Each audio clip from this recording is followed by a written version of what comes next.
Hello friend, welcome to Cinetel. आज हम आपको सुनाएंगे 2024 में रिलीज हुई एक तमिल मूवी की कहानी, जिसमें विजय सेतुपति और अनुराग कश्यप ने मेन किरदार निभाए हैं। आपके लिए मैंने वीडियो में कुछ साउंड इफेक्ट्स भी ऐड किए हैं। मूवी का पूरा मजा लेने के लिए वीडियो को लास्ट तक देखिएगा और मेरा काम आपको पसंद आए तो एक लाइक जरूर कीजिएगा। चलिए शुरू करते हैं आज के फिल्म की कहानी। फिल्म का नाम है महाराजा। कहानी की शुरुआत होती है आज से 15 साल पहले कोई एक दिन से।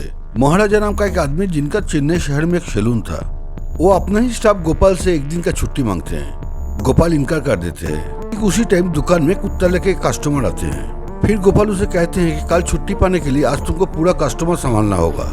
अगले दिन हम लोग महाराजा को देखते हैं शहर में एक फैंसी स्टोर में, और दुकान से खिलौना लेके रास्ता का ऑपोजिट में एक कमरे में बैठी हुई उसका बीवी को दिखाते हैं। उसका बीवी को पसंद नहीं आती, दूसरा खिलौना भी नहीं। महाराजा की स्वीट बच्ची को भी हम लोग देखते हैं। फिर महाराजा और खिलौना देखने लगे।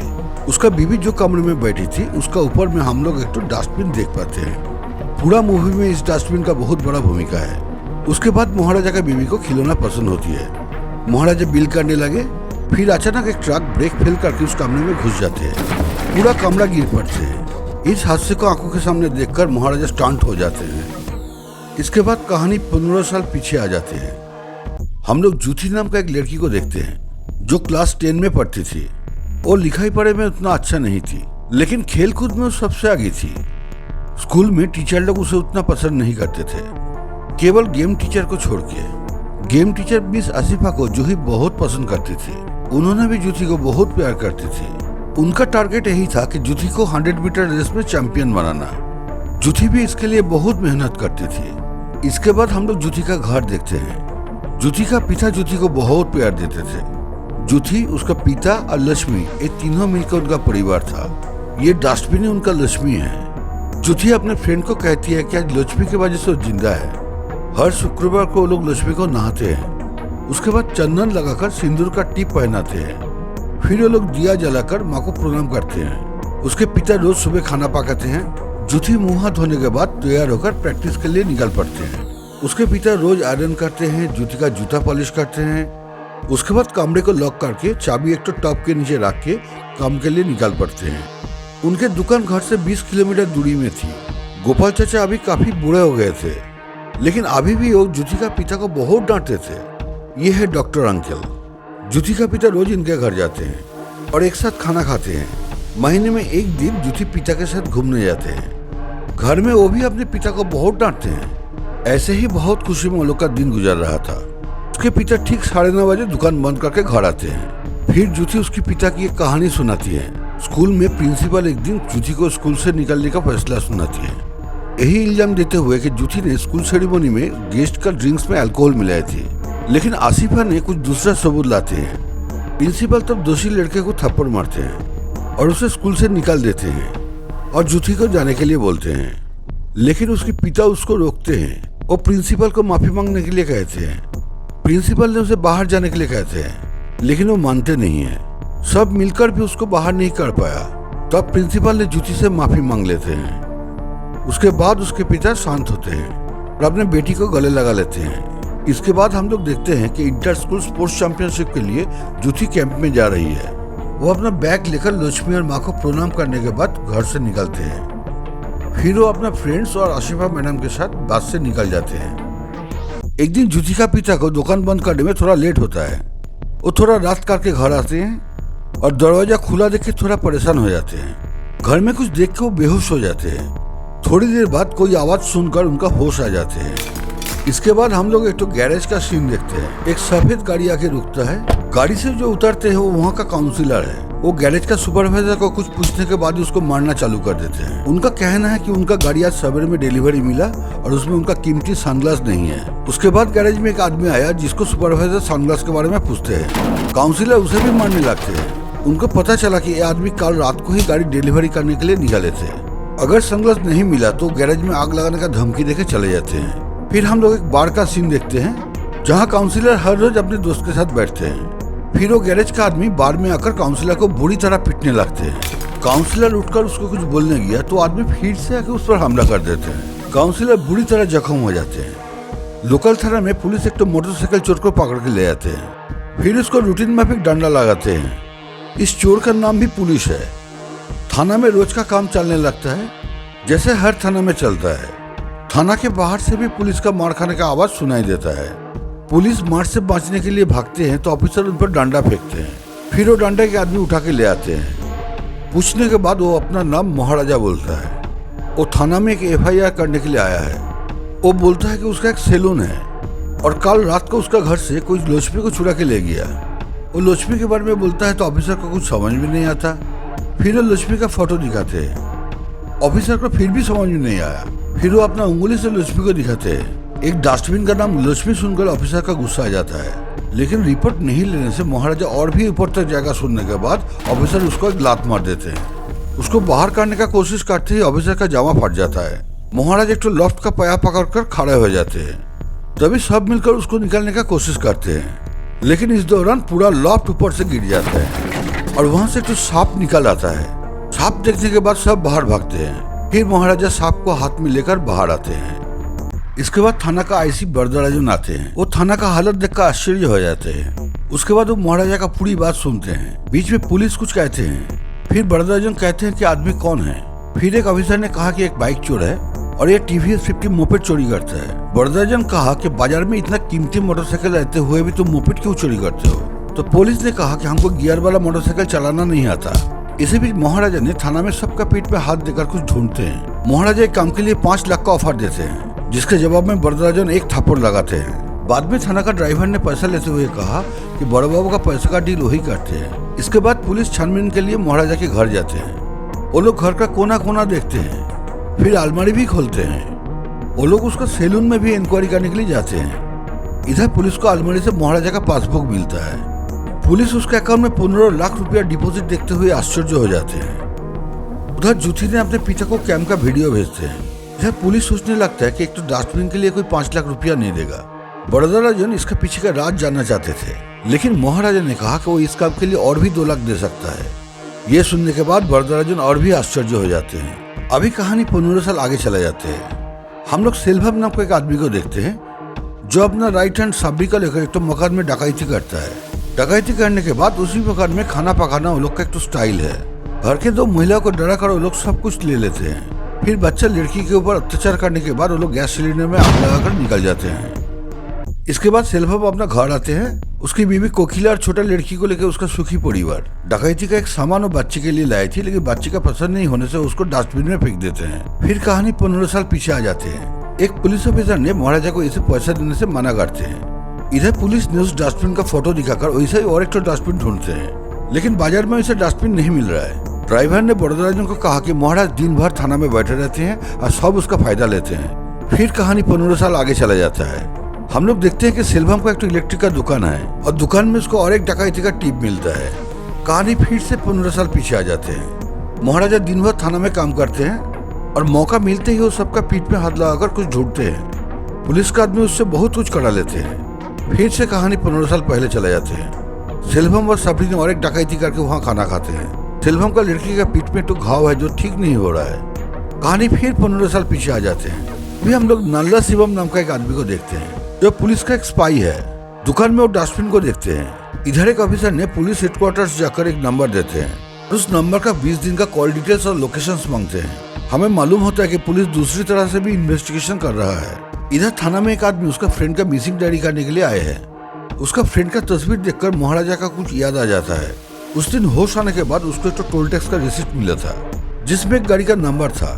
वो गाड़ी का पता करते हुए महाराज उस बार में आ पहुंचे जहां उसे वो काउंसिलर मिला, लेकिन काउंसिलर उसे बात नहीं करते। इसके बाद गैरेज का वो आदमी बार में आए थे। महाराज को पता चलता है कि यही आदमी के पास वो गाड़ी उस दिन रात को था। वो उसका पीछा करते हुए एक बंद फैक्ट्री में आया जहाँ उस पर हमला हो जाता है। काफी मारने के बाद वो लोग महाराज का एक हाथ काटने लगते हैं, लेकिन महाराज कायदे से अपना हाथ खींच लेते हैं। तब एक और आदमी का हाथ कट जाता है। इसके बाद महाराजा पॉकेट से खून निकालकर सबको मारने लगते हैं। गैरेज का आदमी का नाम धना था। लास्ट में महाराज उसको जान से मार देते हैं। इसके बाद महाराजा ये आदमी का पीठ में भी हाथ रखते हैं। पुलिस काउंसिलर को बुलाकर पूछताछ करते हैं, लेकिन काउंसिलर अनाप शनाप बक रहा था, इसलिए पुलिस उसको जाने के लिए बोला।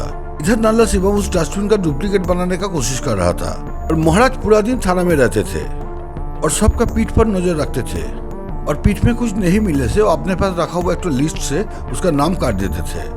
इसके बाद नाला शिवम एक मैकेनिक के पास आते हैं जो एक डस्टबिन को बना सकता है, लेकिन वो पैसा थोड़ा ज्यादा मांग रहा है। कहानी फिर से 15 साल पहले चला जाता है। सेल्वम उसकी बेटी की बर्थडे में गिफ्ट देने के लिए तो ज्वेलरी शॉप में जाते हैं, जहाँ उसने एक लॉकेट पसंद करता है, लेकिन लॉकेट का दाम सुनकर उसका बीवी ने ना काट देते हैं। लेकिन सेल्वम उसी लॉकेट को ही ऑर्डर दे देता है। इधर कैंप में ज्योति का दिन बड़ा मजे से काट रहा है। वो उसके आसिफा मैडम के साथ बहुत खुशी में थी। इधर उस बंद फैक्ट्री में धना का बॉडी मिल जाता है। अभी पुलिस इस केस को हल्के से नहीं ले रहा है। वो लोग अपनी तरह से कुछ इन्वेस्टिगेशन चालू करते हैं।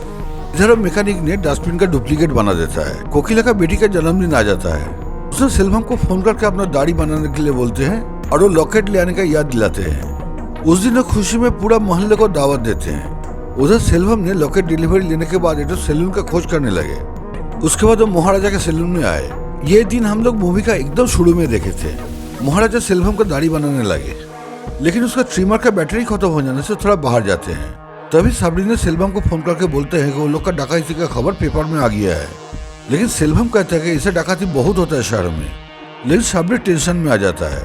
फोन काटने के बाद सेल्वम पीछे घूमते ही देखते हैं कि महाराजा खड़ा है। वो ही सोचता है कि महाराजा को सुना है। महाराजा पेपर की तरफ देखते ही वो पेपर घुमा लेता है। वो महाराज को टिप्स देना चाहते थे, लेकिन महाराज लिया नहीं। सेल्वम टेंशन में लॉकेट दुकान में छोड़ के चला जाता है। महाराज लॉकेट वापस करने के लिए उसका घर जाते हैं, लेकिन तभी अचानक वहाँ पुलिस आ जाते हैं। सेल्वम और साबरी देखता है कि महाराजा पुलिस लेके आ रहा है। असल में उसका पूरा गलतफहमी था। पुलिस अफसर सबके सामने उसको एक थप्पड़ मारा, जो देख के कोकिला घर से दौड़ के निकल आते हैं। फिर अचानक साबरी ने पुलिस के ऊपर गोली चला दी और पुलिस भी तुरंत एक्शन लेते हुए उसको गोली करके मार दिया। सेल्वम अपनी बीवी को सफाई देना चाहती थी, लेकिन वो मानती नहीं। पुलिस ने जब सेल्वम को खींच के ले जा रहा था, उसका आंखों में एक बदले का ज्वालामुखी दिखाई दे रहा था। कहानी फिर से 15 साल पीछे आ जाते हैं। ज्योति का कैंप खत्म हो जाता है। कैंप में उसका जूता टूट जाने से वो अपने पिता को मैसेज करते हैं और एक जोड़ी ऐसा ही जूता खरीदने के लिए। महाराजा उसकी मैसेज देखते हैं। इधर पुलिस नया डस्टबिन को पुराना बनाने का कोशिश कर रहा है। बस में लड़की लोग बहुत मजे से आ रही थी। बड़दरा जो एक तो चोर ढूंढ रहा था जो उस डस्टबिन को लेकर महाराजा के पास जाएगा, इसलिए वो 4-5 चोरों से बात किया, लेकिन कोई भी काम के लिए तैयार नहीं था। गुस्से में बड़दरा जो कहा कि जितना भी पैसा लगे तो चोर जुगाड़ करो। नाला शिवम ये बात सुनते ही चोर बनने के लिए राजी हो जाता है। बड़दरा जो थाना में फोन करके महाराजा को पूरी घटना फिर से बोलने के लिए बोलते हैं और वो अपना स्पीकर फोन ऑन कर देते हैं। महाराजा घटना फिर से बोलने लगे। इधर हम लोग देखते हैं कि ज्योति बस से उतरकर अपना घर की तरफ जा रही है।